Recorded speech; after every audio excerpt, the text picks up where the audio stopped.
Hello everyone, मैं doctor प्रगति गुप्ता और आज इस वीडियो में हम जानेंगे कि एक किडनी फेलियर का पेशेंट अपने ब्रेकफास्ट में ऐसा क्या इंक्लूड कर सकता है जिससे उसके क्रिएटिनिन लेवल्स इन चेक रहें। बट आज आपको मैं खुल के समझा दूं कि सिर्फ एक क्रिएटिनिन ऐसा फैक्टर नहीं है जिसको हमें ध्यान में रखना होता है। बहुत सी ऐसी और भी चीज़ें हैं जो आपकी हेल्थ पे इम्पैक्ट लेकर आ सकती है।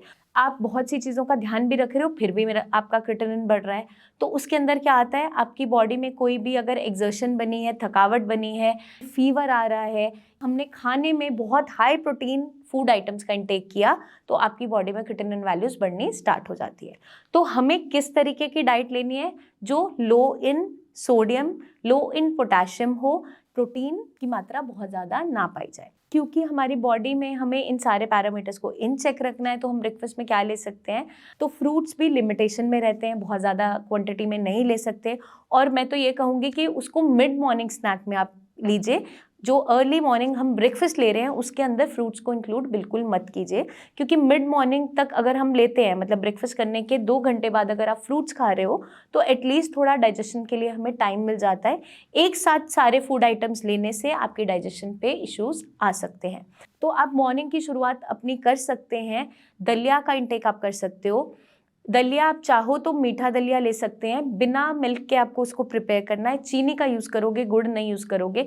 जो पेशेंट्स नॉन डायबिटिक हैं वही मीठा दलिया खा सकते हैं। जो पेशेंट्स डायबिटिक हैं उनके लिए भी हमारे पास ऑप्शन है, वो वेजिटेबल दलिया ले सकते हैं। वेजिटेबल्स की मात्रा ज़्यादा रखते हुए, दलिया की मात्रा कम रखते हुए। वेजिटेबल्स भी लेकिन वो जाएंगी जो किडनी फ्रेंडली है, चाहे आपका गाजर है, चाहे कैप्सिकम है, चाहे अनियन है। बात करें अगर आपके सॉल्ट की, तो सॉल्ट का इंटेक भी हमें लिमिटेशन में ही रखना है, बहुत ज़्यादा मात्रा में नहीं लेना है। तो एज़ पर टेस्ट आप डाल सकते हो। अगर आपका बीपी कंट्रोल में रहता है तो a pinch of salt in every meal आप ले सकते हैं। उसमें भी हम सेंधा नमक ज़्यादा बोलते हैं पेशेंट को लेने के लिए, लेकिन अगर लगता है कि हमारे पोटेशियम वैल्यूज़ इन चेक नहीं आ रहे हैं तो नॉर्मल जो सॉल्ट है वो भी हम ले सकते हैं, लेकिन कम मात्रा में, बहुत ज़्यादा एक्सीड नहीं करना, ऊपर से कच्चा नमक नहीं डालना है। और ऑप्शन हमारे पास है वर्मिसेली, जिसे हम जवे भी बोलते हैं या सेवैयाँ भी बोलते हैं। इसको भी हम मीठा बना सकते हैं या फिर सॉल्टेड फॉर्म में बना सकते हैं। जो पेशेंट्स नॉन डायबिटिक हैं वो मीठा इसे बनाकर यूज़ कर सकते हैं, बट मिल्क नहीं लेना है। अब वेजिटेबल्स की मात्रा क्यों ज़्यादा रखनी है, क्योंकि हमारे गट को फाइबर की बहुत ज़्यादा ज़रूरत होती है डाइजेशन अच्छा रखने के लिए। इसलिए वेजिटेबल्स अगर अच्छी मात्रा में जाएगी इसके साथ तो पेट को फिलिंग भी महसूस होगी, साथ में आपका गट हेल्दी भी रहेगा, मोशन भी अच्छी आएगी। इसलिए कहा जाता है कि फाइबर की मात्रा थोड़ी ज़्यादा रखी जाए। साथ के साथ हम क्या इंटेक कर सकते हैं, आपका वंस इन अ वाइल मन है तो आप ब्रेड यूज़ कर सकते हो, वाइट ब्रेड आप ले सकते हो, बट हमें बहुत ज़्यादा डेली बेसिस पे उसको कंज्यूम नहीं करना है। आप सैंडविच बना कर ले सकते हो, उस पर कुकुम्बर लगा के आप खा सकते हैं। बटर जैम्स का यूज़ नहीं करना, केचप्स का यूज़ नहीं करना, मेयोनीज का यूज़ नहीं करना। तो आप इस तरीके से अपना सैंडविच प्रिपेयर कर सकते हो। और हम उपमा बना सकते हैं, सूजी का उपमा, उसके अंदर भी वेजिटेबल्स आप डाल सकते हो, या प्लेन बनाना चाहो प्लेन आप बना सकते हैं। अगर आप घर पे इडली कुक कर रहे हैं तो आप रवा इडली जो सूजी से बनी है उसको कुक कर सकते हैं।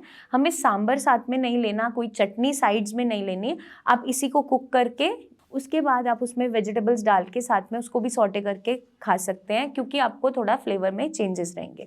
आप स्टफ्ड रोटी बनाकर भी कंज्यूम कर सकते हैं। जो रोटी बना रहे हो, मतलब ये आपका एक स्टफ्ड पराठा ही है, बट पराठा हम इसे इसलिए नहीं कह रहे क्योंकि पराठा पे हम ऑयल बहुत ज़्यादा मात्रा में यूज़ करते हैं। तो आप क्या करोगे, अपनी जो भी वेजिटेबल है, चाहे गाजर है, मूली है, प्याज है, इसको आप सॉटे करके थोड़ा सा ग्रेट करके उसको बना के रख सकते हैं। उसको डीप फ्राई या बहुत ज़्यादा मात्रा में ऑयल का कंजम्पशन नहीं करना है। साथ के साथ हम क्या कर सकते हैं, ओट्स का इस्तेमाल कर सकते हैं। तो हम ओट्स के अंदर वेजिटेबल्स डाल के सूजी को मिक्स करके या तो उसका चीला कुक कर सकते हैं, या फिर छोटी छोटी टिक्की के फॉर्म में नॉन स्टिक तवे पे जो छोटे छोटे पैनकेक्स हम बनाते हैं उस तरीके से आप बना सकते हैं। तो ऑप्शंस बहुत सारी होती हैं, हम लोग भी इसी तरीके का खाना खा रहे होते हैं, बट हमें प्रिकॉशन क्या रखनी है, हमें एग्स का यूज़ नहीं करना, डेयरी प्रोडक्ट्स का यूज़ नहीं करना। इस चीज़ का हमें कॉशन रखना है ताकि आपका क्रिएटिनिन इन चेक रहे। तो ये हम ऑप्शंस अपने ब्रेकफास्ट के अंदर ऐड ऑन कर सकते हैं। सकते हैं। आप पोहा भी कंज्यूम कर सकते हैं, बट हमें ध्यान क्या रखना है, जो पेशेंट्स डायबिटिक है वो पोहा की मात्रा ज़्यादा ना लें और डेली बेसिस पे ना लें। वंस इन अ वाइल आप थोड़े क्वांटिटी के अंदर, छोटा एक बोल आपने अगर खा लिया, वेजीज की मात्रा ज़्यादा रखी है तो कोई इशू नहीं आएगा। साबूदाना का यूज़ हम कम क्वांटिटी में कर सकते हैं, उसका साबूदाना खिचड़ी या फिर उसका टिक्की उस टाइप पे हम बना सकते हैं। बट हमें ध्यान क्या रखना है कि इसके अंदर मूंगफली का यूज़ बिल्कुल नहीं करना है, उसके अंदर भी पोटेशियम की मात्रा ज़्यादा होती है। तो वेजीज जो भी आपकी किडनी फ्रेंडली है, जैसे मैंने आपको बताया, उसका यूज़ हम ईजिली कर सकते हैं। तो हमारे पास मल्टीपल ऑप्शंस हो जाती है। रोटी रोल बना के आप यूज़ कर सकते हो, जो भी वेजिटेबल किडनी फ्रेंडली है उस वेजिटेबल को, मिक्स वेज को आप रोटी के अंदर रोल करके उसको बना सकते हैं। तो उससे डिफरेंट डिफरेंट ऑप्शंस आपको मिल जाती है, तो आप खाना खाने से बोर भी नहीं होते और आपके क्रिएटिनिन वैल्यूज भी इन चेक रहते हैं। तो ये बहुत सारी ऑप्शंस हैं हमारे पास, और भी बहुत ऑप्शंस हैं जो आप कंज्यूम कर सकते हैं। उसके लिए हम नेक्स्ट वीडियो में लेकर आएंगे कि आपको लंच में, डिनर में क्या कंज्यूम करना है या इवनिंग स्नैक्स में आप क्या ले सकते हैं। तो ये हमें बेसिकली ब्रेकफास्ट के अंदर अच्छी ऑप्शंस हैं जो हम ले सकते हैं। फ्रूट्स आप लेना चाहें तो मिड मॉर्निंग स्नैक में लीजिए, मतलब ब्रेकफास्ट करने के 2-3 घंटे बाद जब आपको लंच से पहले थोड़ी भूख लग रही है तो आप 150 ग्राम ऑफ फ्रूट का कंजम्पशन कर सकते हैं। एप्पल ले सकते हो, पपाया ले सकते हो, गुआवा ले सकते हैं, जामुन ले सकते हैं। बेसिकली ये फ्रूट ज़्यादा अलाउड होते हैं क्योंकि सिट्रस फ्रूट्स हम अलाउ नहीं करते हैं। आपको ध्यान क्या रखना है कि जितने भी आपकी वेजिटेबल्स या फ्रूट्स हाई इन पोटेशियम है उसका इंटेक बिल्कुल नहीं करना। जितनी भी आपकी रूटी वेजिटेबल्स है उनको कंज्यूम नहीं करना है क्योंकि इसके अंदर पोटेशियम की मात्रा ज़्यादा होती है। तो बीट रूट हो गया, आपका आलू है, शकरकंदी है या जिमीकंद है, इस मात्रा हम डेली बेसिस पे ही बिल्कुल ही लेने से मना करते हैं क्योंकि इसके अंदर पोटेशियम बहुत ज़्यादा पाया जाता है। फ्रूट्स के अंदर भी एवोकाडो है, बनाना है, कोकोनट वाटर है, इसको भी यूज़ नहीं करना। ड्राई फ्रूट्स हैं, ये भी यूज़ नहीं करने क्योंकि इसके अंदर पोटेशियम की मात्रा ज़्यादा है।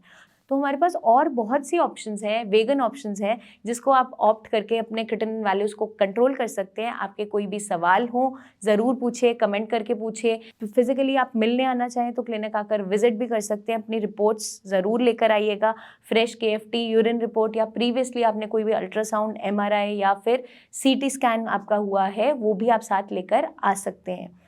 आपकी और जानकारी के लिए कोई भी आपकी इन्फॉर्मेशन आपको चाहिए होगी तो आप कमेंट करके हमसे ज़रूर पूछिए, कोई भी डाउट मत रखिएगा।